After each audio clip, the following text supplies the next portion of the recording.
जन्मभूमि शाही ईदगाह मामले में आज फैसला आना है। आपको बता दें कि इलाहाबाद हाईकोर्ट आज अहम फैसला सुनाने वाला है। हिंदू मुस्लिम पक्ष की याचिकाओं पर आज सुनवाई की जाएगी और 2 महीने से यह फैसला सुरक्षित है, जिसको लेकर आज फैसला सुनाएगी इलाहाबाद हाईकोर्ट। तो बड़ी जानकारी इस वक्त की आपके साथ साझा कर रहे हैं, जहां श्री कृष्ण जन्मभूमि और शाही ईदगाह मस्जिद विवाद मामले में याचिकाओं की पोष्टनीयता पर इलाहाबाद हाईकोर्ट में सुनवाई चल रही थी और 2 महीने से निर्णय सुरक्षित है हाईकोर्ट का, जिस मामले में फैसला आना है। आपको बता दें कि लास्ट सुनवाई मई के महीने में हुई थी और 2 महीने से कोर्ट ने इस मामले को सुरक्षित रखा है, जिसमें आज फैसला आने की उम्मीद जताई जा रही है। आपको बता दें कि कृष्ण जन्मभूमि और शाही ईदगाह मामले में लगातार सुनवाई पर सुनवाई हुई, जिसके बाद मई महीने के बाद इसे 2 महीने के लिए सुरक्षित रखा गया और अब इस मामले में एक बार फिर से सुनवाई होने की आज बात कही जा रही है और आज बड़ा फैसला आ सकता है। आपको बता दें कि इलाहाबाद हाईकोर्ट में यह फैसला आने की उम्मीद जताई जा रही है और इससे पहले जब सुनवाई हुई थी तो हिंदू और मुस्लिम दोनों ही पक्षों की तरफ से दलीलें पेश कर दी गई थी। मुस्लिम पक्ष की तरफ से आज भी हिंदू पक्ष की तरफ से दाखिल की गई 1.5 दर्जन याचिकाओं की पोष्टनीयता पर सवाल उठाए गए थे। ये मैं आपको आखिरी सुनवाई की बातें बता रहा हूं जो कि कोर्ट में हुई थी और साथ ही आपको बता दें कि मुस्लिम पक्ष की तरफ से मुख्य रूप से सुप्रीम कोर्ट की सीनियर एडवोकेट तस्नीम अहमदी ने वीडियो कॉन्फ्रेंसिंग के जरिए बहस की थी और उस दौरान अपनी बातें रखी थी। उस दौरान कई एक्ट का हवाला दिया गया था, places of worship act, Waqf act, limitation act, कई एक्ट का हवाला देते हुए मुस्लिम पक्ष अपनी उम्मीदवारी को और मजबूत करने की कोशिश कर रही थी, लेकिन 2 महीने से सुरक्षित है यह निर्णय और आज इलाहाबाद हाईकोर्ट इस पूरे मामले में फैसला सुनाने वाला है।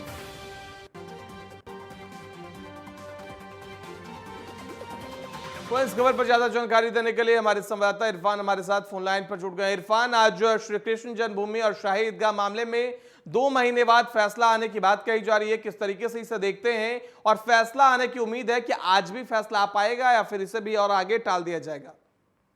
जी बिल्कुल, दिनकर बता दें कि इलाहाबाद हाईकोर्ट में आज मथुरा में कृष्ण जन्मभूमि शाही ईदगाह मस्जिद विवाद के संबंध में दायर मुकदमों को चुनौती देने वाली याचिका पर फैसला सुनाया जाएगा। जस्टिस मयंक कुमार जैन ने 6 जून को मुकदमों की पोष्टनीयता के संबंध में मुस्लिम पक्ष द्वारा दायर याचिका पर अपना फैसला सुरक्षित रख लिया था। हिंदू पक्ष की तरफ से दाखिल याचिका 18 याचिकाओं के खिलाफ शाही ईदगाह कमेटी ने हाईकोर्ट में सीपीसी के आर्डर 7/11 के तहत चुनौती दी। सबसे बड़ी और अहम जानकारी जिनकर आपको ये दे दूं कि मथुरा के जो कृष्ण जन्मभूमि शाही ईदगाह मस्जिद विवाद मामले में इलाहाबाद हाईकोर्ट आज अपना फैसला सुनाएगा। दोपहर 2 बजे तक कोर्ट का यह फैसला आने की उम्मीद है। हिंदू पक्ष ने जो याचिकाएं दायर की है उनमें शाही ईदगाह मस्जिद की जमीन को हिंदुओं को बताया गया है और एक बड़ी जानकारी ये भी मिल रही है कि वहां पूजा का अधिकार दिए जाने की मांग की है।